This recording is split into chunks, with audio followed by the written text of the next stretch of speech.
Hello viewers, வணக்கம் and welcome back to my channel. Maya Seenu சீரியலுடைய அடுத்த எபிசோடுக்கான ப்ரோமோ என்ன அப்படின்றத பார்க்கலாம். அதுக்கு முன்னாடி இது வரைக்கும் நம்ம சேனலை நீங்கள் சப்ஸ்கிரைப் பண்ணலைன்னா பண்ணிக்கிறங்க. கூடவே இருக்க பெல் ஐக்கானையும் கிளிக் பண்ணி அதில் ஆல் அப்படின்ற ஆப்ஷனையும் கிளிக் பண்ணிக்கிறங்க. அப்போ தான் நான் போடக்கூடிய வீடியோ உங்களுக்கு உடனுக்குடன் நோட்டிஃபிகேஷனாக வரும். எபிசோடை பொறுத்த வரைக்கும் ஜானகி ரொம்பவே ஃபீல் பண்ணுறாங்க. மாயா இங்கே சந்தோஷமாக இல்லை. தன்னுடைய பொண்ணு வாழ்க்கைக்காக மாயா தன்னுடைய வாழ்க்கையே அர்ப்பணிக்கிறாளே அப்படின்ற ஒரு வருத்தத்தோடு மாயா கிட்டே பேசிகிட்டு இருக்காங்க. மாயா அதெல்லாம் ஒன்றும் இல்லை பெரியம்மா அப்படின்னு சொல்லி ஜானகியை சமாதானப்படுத்துகிறாங்க.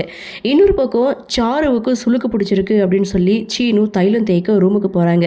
அங்கே மாயாவும் பாட்டியும் என்ன பண்ணிக்கிட்டு இருக்கீங்கன்னு சொல்லி கேட்க, சாருவுக்கு சுளுக்கு பிடிச்சிருக்கு, அம்மா தான் தைலம் தேய்ச்சோட சொன்னாங்கன்னு இங்கே சீனுவும் சொல்ல, சுளுக்கா இதை இப்படி எடுக்கக்கூடாது அப்படின்னு சொல்லிட்டு சுளுக்கை உலக்கையை உருட்டி தான் எடுக்கணும்னு சொல்லி அந்த இடத்துல தனா உலக்கையோட என்ட்ரி கொடுக்க, தனா ஒரு பக்கம் மாயா ஒரு பக்கம் சாருவோடைய இடுப்பெலும்பு ஒடிச்சு எடுக்கிறாங்க.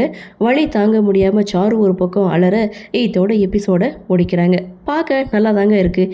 என்ன நடக்குது, என்ன மாதிரியான சுவாரஸ்யத்தோடு கதைக்கள நகர்வை கொண்டு வராங்க அப்படின்றத நாமளும் பொறுத்திருந்து பார்க்கலாம்.